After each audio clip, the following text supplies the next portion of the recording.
Hi, 5th grade. It's Wednesday, May 6th. We are going to be working in our textbooks for our chapter review. Before we begin, let's go ahead and start with prayer.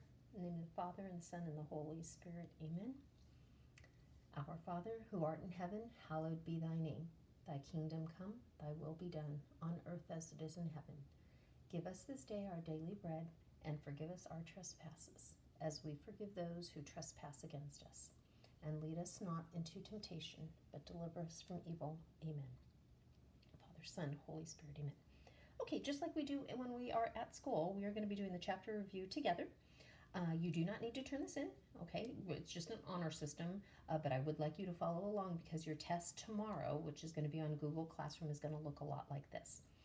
I may have to make a few changes for the test because it might be kind of hard to draw line plots and to graph on a coordinate grid digitally. I know that can be kind of a challenge. So I'm going to have to kind of play around with the test a little bit. But that'll be tomorrow on Google Classroom. That's Thursday, May 7th. Okay, I'm on page 419, Chapter 9 Review. The letters on the coordinate grid represent the locations of the first 4 holes on a golf course. Which of the following accurately describes the location of a hole? Mark all that apply.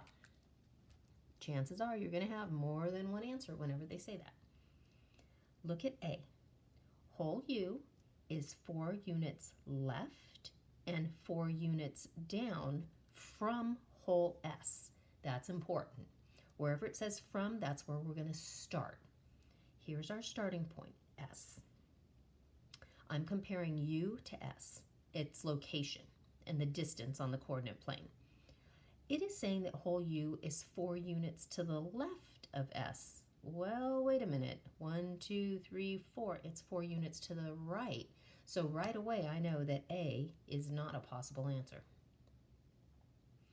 Hole F is 1 unit right and 7 units down from hole U. So let's look at, we're comparing it from U. So here's U and F over here. It's saying it's 1 unit to the right. Okay, yeah, it is 1 unit to the right. Good. Let's see if it's 7 units down. 1, 2, 3, 4, 5, 6, 7, and indeed it is. So B is a possible answer. C, hole T is 2 units left and 4 units up from hole S. So now I'm comparing T and S. Start at S. Is T 2 units to the left? 1, 2. Well, okay, it sure is. Let's see if it's 4 units up. 1, 2, 3, 4, and it is. D, hole S is 3 units left and 5 units up from hole F. So find hole F. I'm comparing F and S. So is S 3 units to the left? Well, no, it sure isn't, so that's not going to work either. So it's just B and C. Number 2, you're going to have a question similar to this. I'm pretty sure. I still really haven't figured out the test yet, but I'm pretty sure you're going to have a question like this. This is where we have to take the data that we have and create a line plot, you know, with the X's above it indicating the data. I think for the test, I'm not going to have you draw the line plot. I'm going to go ahead and do it here, but on the test, I think you're probably going to need to draw the line plot just on a separate sheet of paper for the test because it's kind of a lot of information here. And I don't want you guys to have to be squeezing this all in on the document on Google Classroom. So you may have to just do it on a separate sheet of paper. And I don't even really need to see that. All I really need to see is the answer. But for the sake of the review, if we can go ahead and do it anyway, just in this box, and then for the test, we'll probably eliminate the drawing of the line plot. A builder is buying property to build new houses. The sizes of the houses are 1/6, 1/2, 1/3, and then it goes on and on and on and on. Organize the information in a line plot. What is the average size of the lots? So I'm going to need to create a line plot. And I'm going to do it in order from least to greatest. So I'm going to put 1/6 here, 1/3, and 1/2. because that's what this data is. I don't have any other fractions. All of these fractions are going to be part of my data. If I had like a 2/3, then I'd have to make sure I include 2/3 on my line plot as well.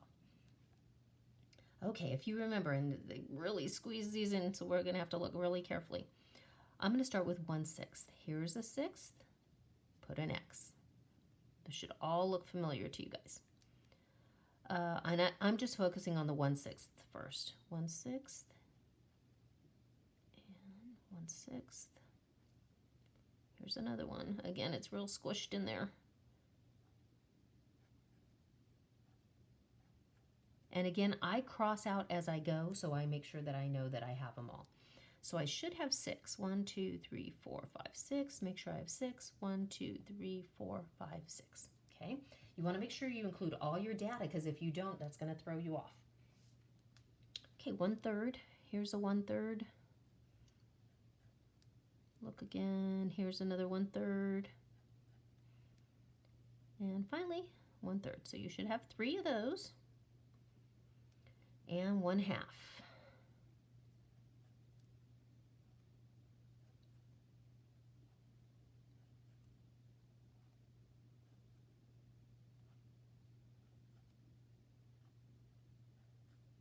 And so I think we have 6. 1, 2, 3, 4, 5, 6. Yes.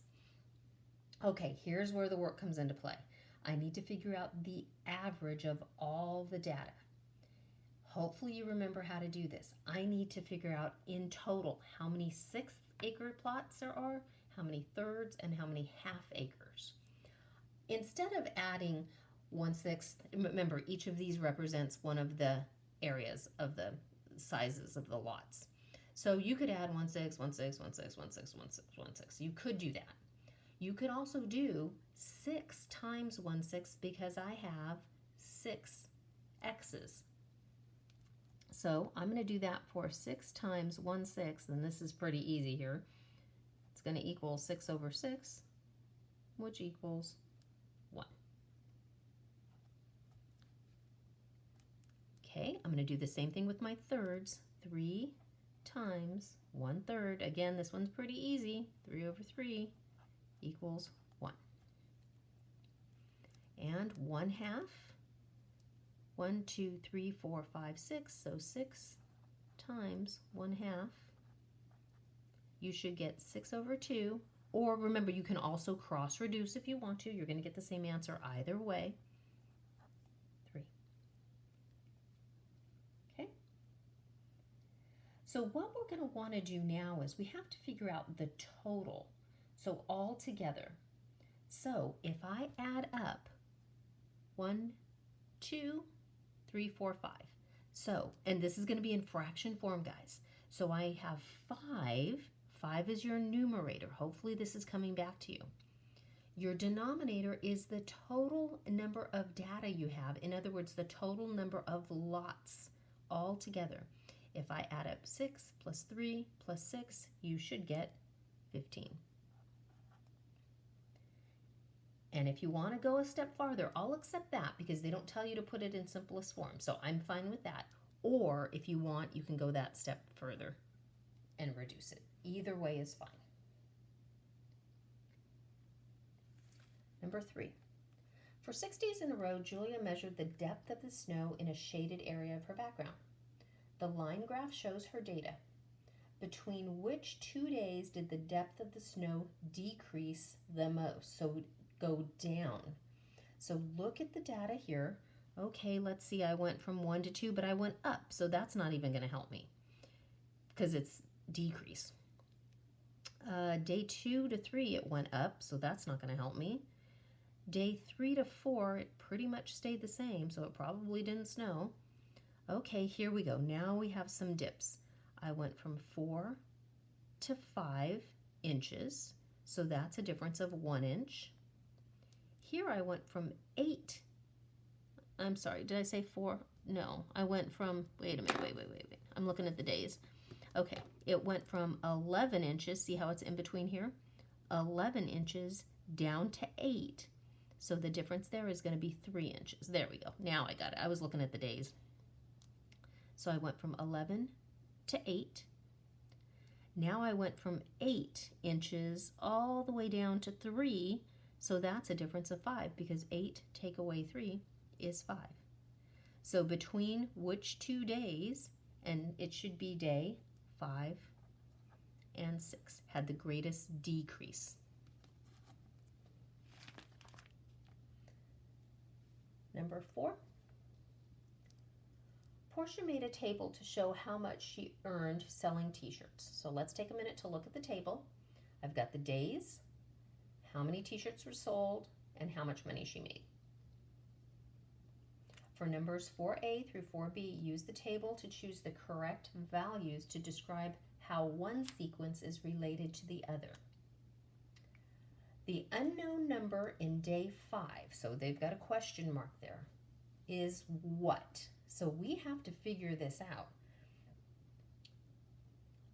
We've got the first row is the days. The second row is the number of t-shirts. And if you notice, each time the t-shirts, you're adding 5. And here, each time that with the numbers earned, it looks like you're adding $20 each time. So by looking at this, what would the value of the question mark be?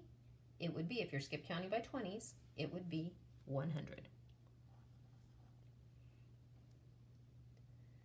Now for 4B, the rule that describes how the number of t-shirts sold relates to the amount earned is what? So I'm comparing this row, the number of t-shirts, to the row where it says amount earned. So what do you do to 5? This is the lesson that we just did the other day. What do we do to 5 in order to get 20? Well, let's see. If I multiply 5 times 4, I get 20. Let's make sure that that works for all my other ordered pairs. 10 times 4 is 40. Okay, that works.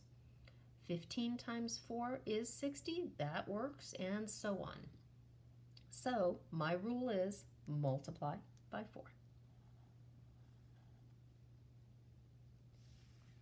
Here's another table. Juwan made a table to figure out how much he earns at his job. So take a minute to look at the table. Write a rule that relates the amount Juwan earns to the number of hours. So we're trying to figure out how this row relates to this row, the number of hours. I'm sorry, I maybe made that arrow too high. I'm not pointing to the week, I'm pointing to the hours worked.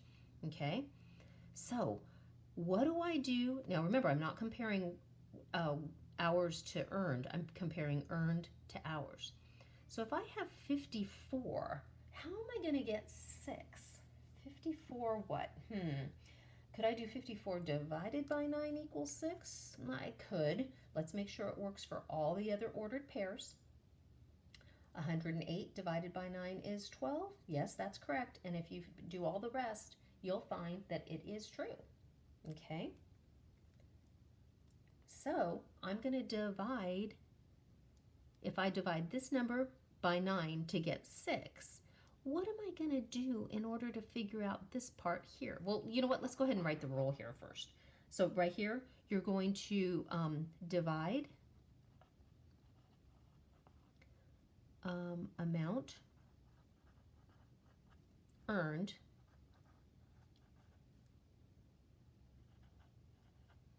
by 9. Okay, now to figure this out, now notice we did division to figure out the hours earned. But now I have to figure out what goes in the box. So I have to do the inverse operation. If I divided to get this top number, I have to multiply to get the number on the bottom, the amount earned. So I'm going to do 36 times 9. You can do it down here if you want to. You may want to do it horizontal because you're going to have to do some regrouping here. I mean vertical, you know, up and down. And give you guys a second to figure that out. Should have gotten 324. And that is actually the answer that goes down here.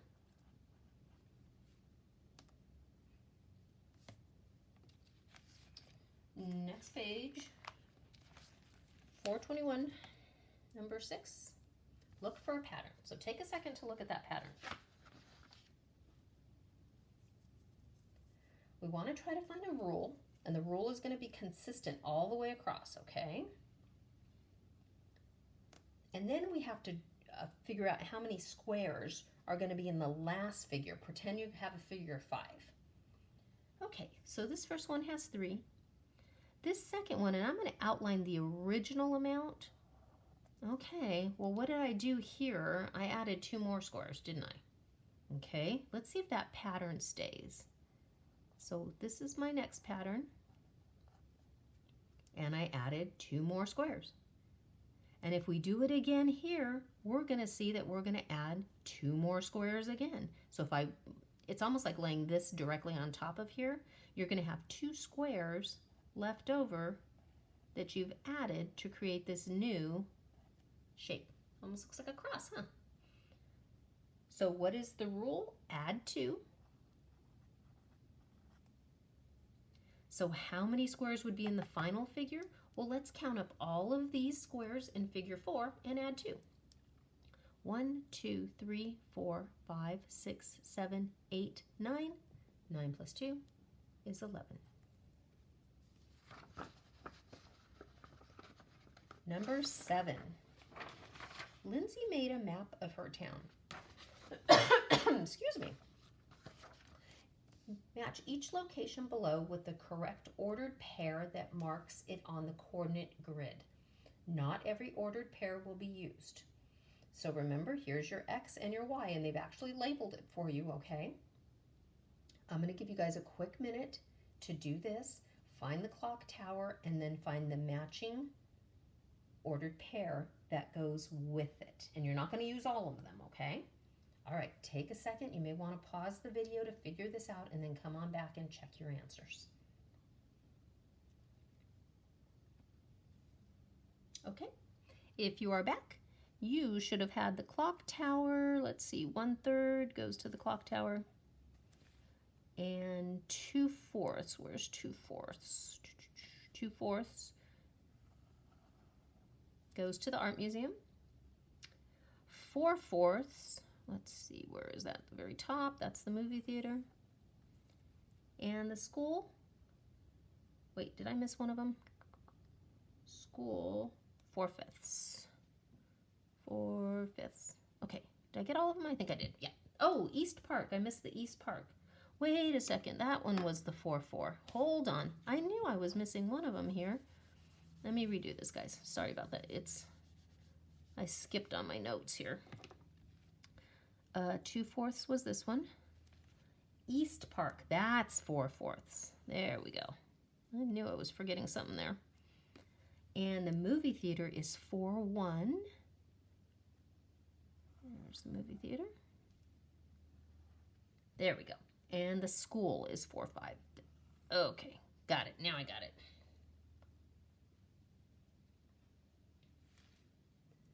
Lucy's house is located at the point shown on the coordinate grid. Ainsley's house is located 2 units right and 3 units down from Lucy's house. Plot a point on the coordinate grid to represent the location of Ashley's house. So, relative to Lucy's house, Ainsley's house is 2 units right, 3 units down. So, 2 units right, 1, 2, 3 units down, 1, 2, 3, right here. And if you notice, and they're going to want you to figure this out over here. If you notice right here for Ainsley, it's 5, 2. That's Ainsley's house. I'm just going to put an A there. Okay. What ordered pair represents the location of Lucy's house? Well, let's see what Lucy is. Remember, always X first. 3, 5. And we actually already figured out Ainsley's house, which was 5, 2. You can put them in parentheses. Usually when they say ordered pair, they're in parentheses. 422. Each week, Maria saves some of her allowance. The line graph shows the amount of Maria's savings for the first 5 weeks of the year.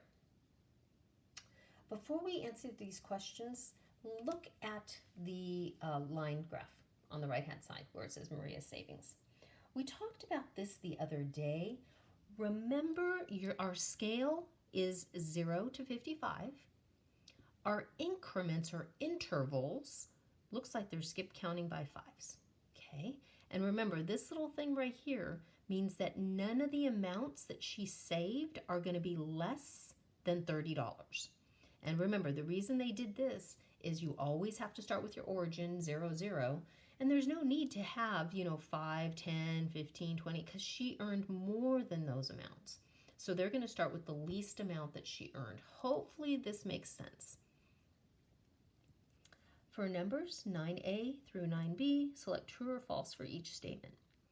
Maria's savings increased from $30 to $55 over the 5-week period. So look at your, oh, you know what? That's funny. The circle, the hole here, guys, it's supposed to be up here. Sorry.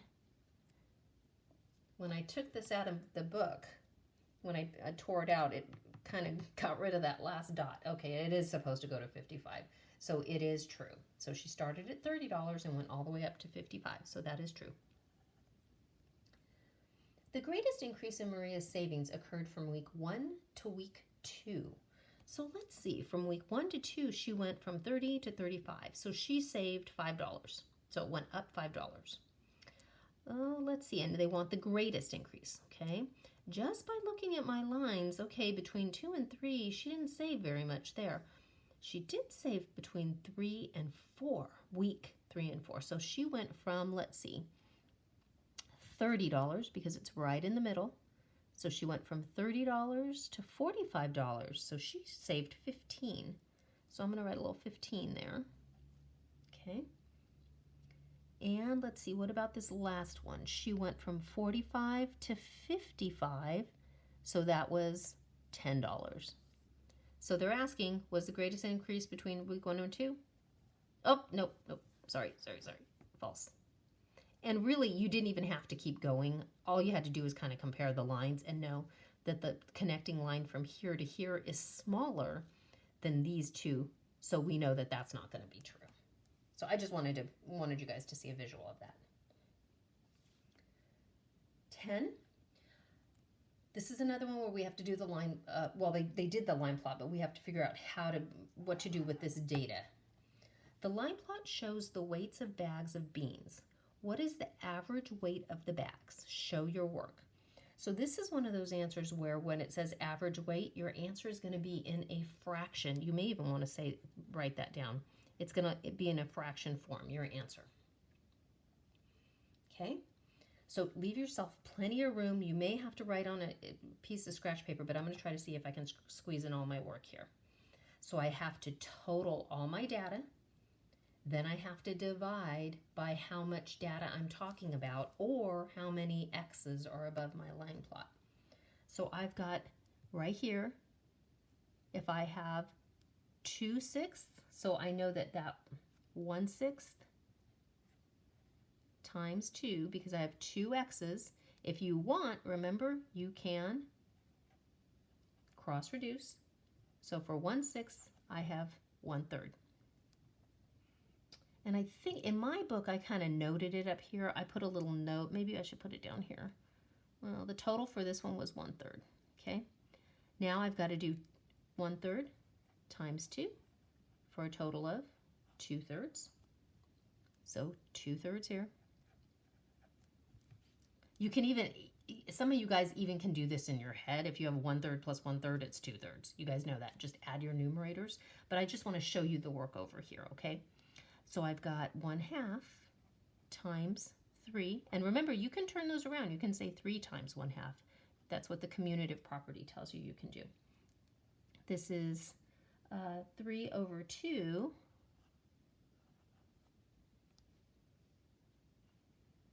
And you know what? I think you can change this to a mixed number if you want, but I'm just going to go ahead and leave it as an improper for now, and then I'm going to fix it at the end, okay? And again, I know it's hard to see this. 2/3 is my next data, and I want to multiply that by 4 because there's 4 X's above there. You're going to get 8 over 3, And again, I'm just going to leave it in that format for now. So 8 over 3. And then 5/6 is simply 5/6 because you only have one. This is where it's going to get a little complicated. I need to add up all of these fractions. Right away, think back. The only way we can add fractions at this point is if our denominators are the same. My denominators are not the same. A few of them are, but not all of them. Okay, I'm going to use my whiteboard to add these up, and I'm going to set it up and down. This is what we normally do in class, how we set up when we're adding, because when I have to go to the side, I have to try to find a common denominator. And this will come back to you guys, I promise. Okay, so if I have 1/3 plus 2/3 plus 3 over 2, 8 over 3, and 5/6. That's a lot of numbers to add up. And again, I've got to find a common denominator. This should look familiar to you guys. And I know you know how to do this. It's just you're dealing with so many numbers and there's a lot of room for error. So try to make sure that you guys are keeping everything nice and neat and aligned. Okay, let's look at my denominators. 3, in fact, you know what? Let's see, how can I do this? I'm gonna put a little, that's gonna make it look like a subtraction. You know what, let's do this. I'm gonna put a little star next to my denominators because those are the numbers I want us to focus on right now. Looking at those denominators, 3, okay, well, it looks like 3 might be a good idea. 2, oh, well, 2 times something doesn't equal 3, so that's not gonna work. I got 3 again, and I have 6. Think back to when we were adding and subtracting fractions with unlike denominators. I had given you a hint. Look at your largest denominator, the largest digit in the denominator. 6 is my largest digit. Ask yourself, are the other numbers factors of 6? Because we know 6 is a factor of 6, right? 6 times 1 is 6. Well, 3, definitely. 3 is a factor of 6. 3 times 2. Well, hello, there's 2. 2 is a factor of 6 as well. So I can use 6 as my common denominator. And if you guys don't want to do this next part, a lot of you guys can do this in your head already, and that's fine. Because it's been a while since we've done this, I just want to give it a quick review for those of you that might not remember. 3 times what equals 6? Well, that's 3 times 2. Whatever you do to the bottom, you got to do to the top. So my new fraction over here is going to be 2/6. 3 times 2, 2, 4. If I'm going too fast, pause the video. 3 times 3 is 6. 3 times 3 is 9.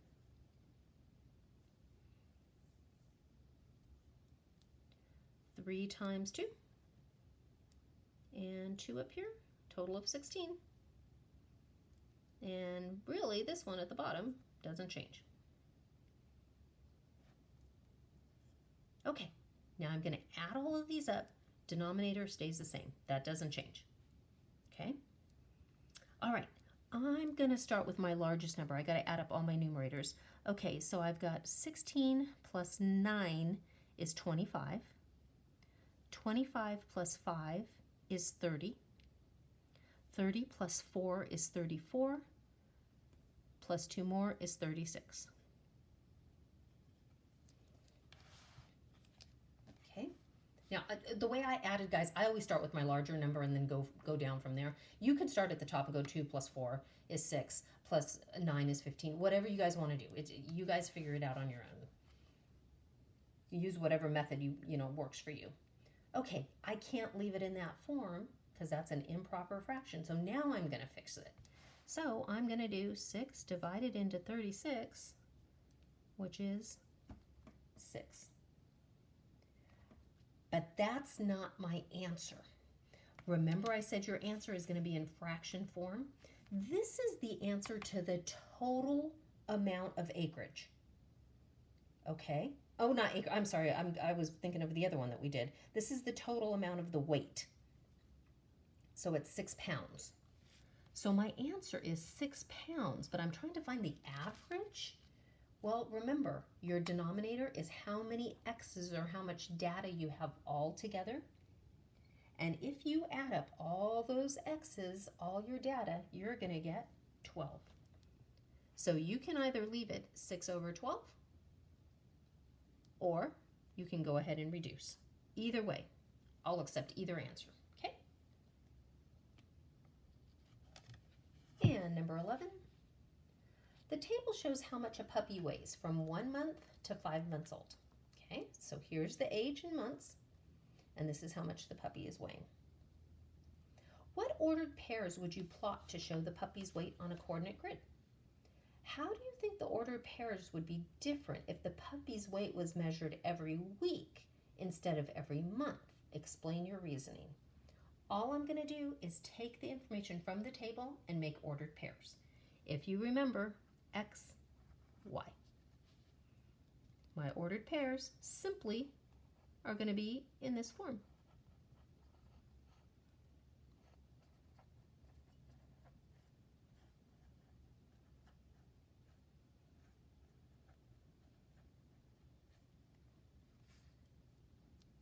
Now the last part says, how are these ordered pairs going to change if they weighed the puppy every week instead of every month?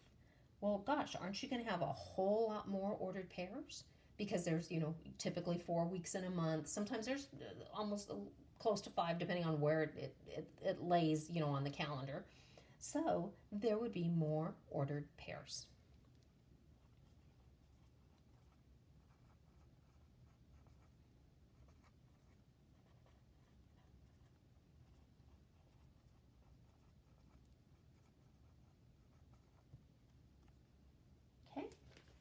And we've got 2 more pages, so I guess I'm going to go ahead and continue the video. We're over half an hour here, but we're just going to go ahead and knock it out here. Okay, page 423, number 12. Randy is training for a race. She makes a table that shows how long it takes her to run different distances. So the first is miles, and the second is time in minutes. Write the number pairs as ordered pairs. Then write the rule to describe how the number pairs are related. And then for B, they want us to graph it. So we're going to take all this information that we have. We're simply going to change this into ordered pairs, which is exactly what we just did for the puppy right here on the weight. So I've got 1 and 10, and 2 and 20, and 3 and 30, and 4 and 40. Now they want me to write the rule to describe how the number pairs are related.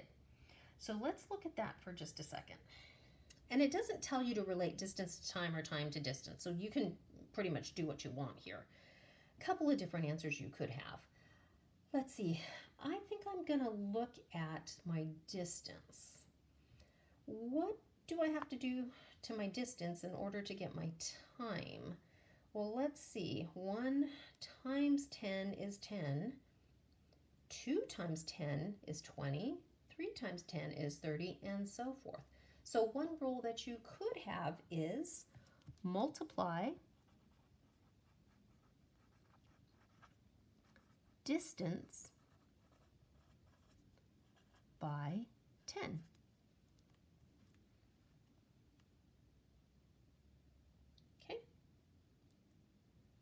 Now I'm going to plot some of these.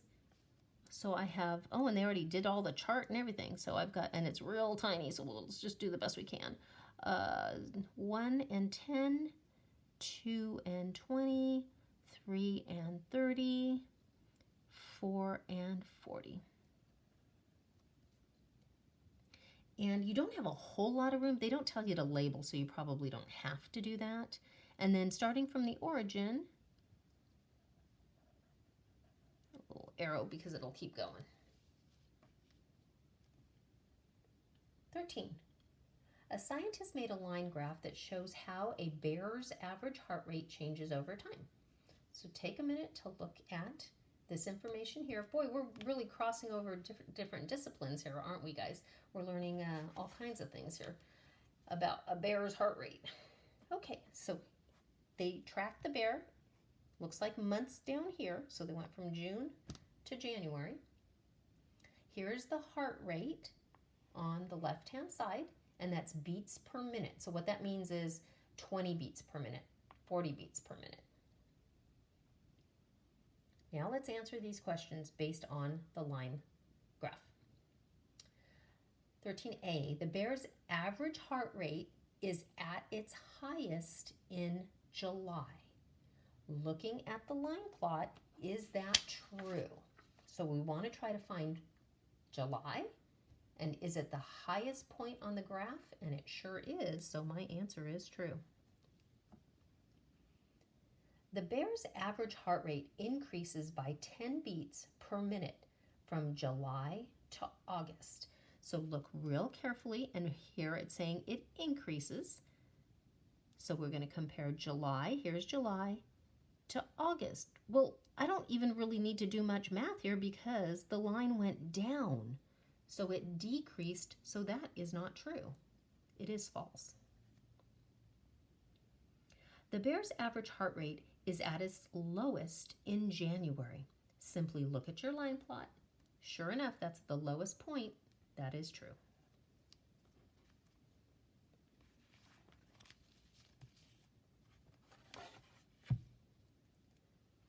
I am on page 424.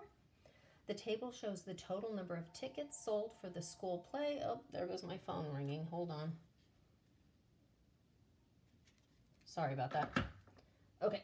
The table shows the total number of tickets sold for the school play each day for 5 days. So day 1, they sold 20. Day 2, they sold 30. Graph the ordered pairs from the tiles on the coordinate grid. Okay, so I know that 120 is that tile right there. So on day 1, they sold 20 tickets. Now remember, this is X, Y. Day 2, they sold 30 tickets. So day 2, then they went up to 30. Day 3, 45. And you're going to have to plot it in between 40 and 50.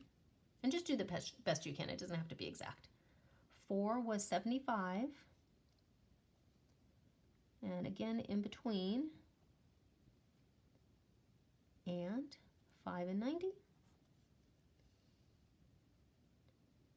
90, there we go. And if I connect them, it's going to be a little crooked, sorry. Okay, wow, that was a big increase between day 3 and day 4. Can you guys see how long the line is here? That was a big jump there. So you might be able to see why this might be hard to do on Google Classroom, to plot points and connect and all that. So I'll figure out the test. We'll make it so that it's not too difficult for you guys to do. The graph shows the relationship between the amount of milk and water used in a recipe. Okay, so water is on the left-hand side, milk is down below. Determine a rule that relates the amount of milk to the amount of water by writing the correct term or value from the tiles in each blank. So I need to find a rule. When they say rule, they mean add, subtract, multiply, divide, an operation. And when it says amount, that's what they mean by the numbers. Okay, so now we got to interpret the information from the graph. So looking at the graph, for every 1 tablespoon, I need 4 tablespoons of water. So I know I'm using less milk than water. But here they're saying relates to the amount of milk to the amount of water. So what did I do to 1 in order to get the water? Well, let's see. I know my graph, and I'm going to go ahead and just write the ordered pair down here, okay? Okay, well, I can multiply 4 times 1 to get 4. Let's see if that'll work with my second ordered pair. Here's my second ordered pair, 2, 8. I'm just going to go ahead and write that down here. Let's look at my next one, 312. Okay, and then you could go ahead and write the next one, 416, if you want to as well. Some of you guys are already seeing what we need to do here. We need to multiply the first number by 4 to get the second number. Make sure that's true for all of them, and sure enough it is. So I need to multiply the amount of milk, which that's your X, your first number, by 4. Okay, one more. Stephen is buying a new mountain bike on layaway for $272. If he pays $34 each week, how many weeks will it take Stephen to pay for the bike? How can making a table help you solve the problem? Well, we could do this very simply by just saying 272 divided by 34, but they want us to make a table. So let's make the table. Week, my first week, and saved.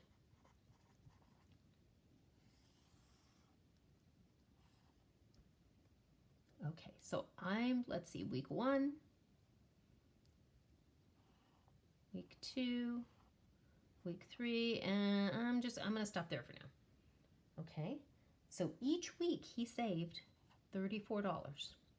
So if he saved $34 the first week, how much did he save the second week? Now, when I say how much did he save, I don't mean, yeah, he did save an extra $34 in week 2. They want the total. They want it cumulative to keep going. This is kind of like the problem we did on that lesson where they were collecting, I think it was rainwater in like a beaker or something, and then they kept collecting the water without dumping it out. That's like what this problem is, okay? So I need to increase in this row 34 each time. So 34 plus 34 is 68. 68 plus 34 is going to be 102. I think that's what it is. Yeah. Okay. Now I'm trying to figure out how much he's going to need for how many weeks he's going to need. So I could extend this to keep going. Let's do my division now. Let's do 34, and I'm going to divide that into 272. Okay, this is the total amount that he needs for the bike. Let's do my division.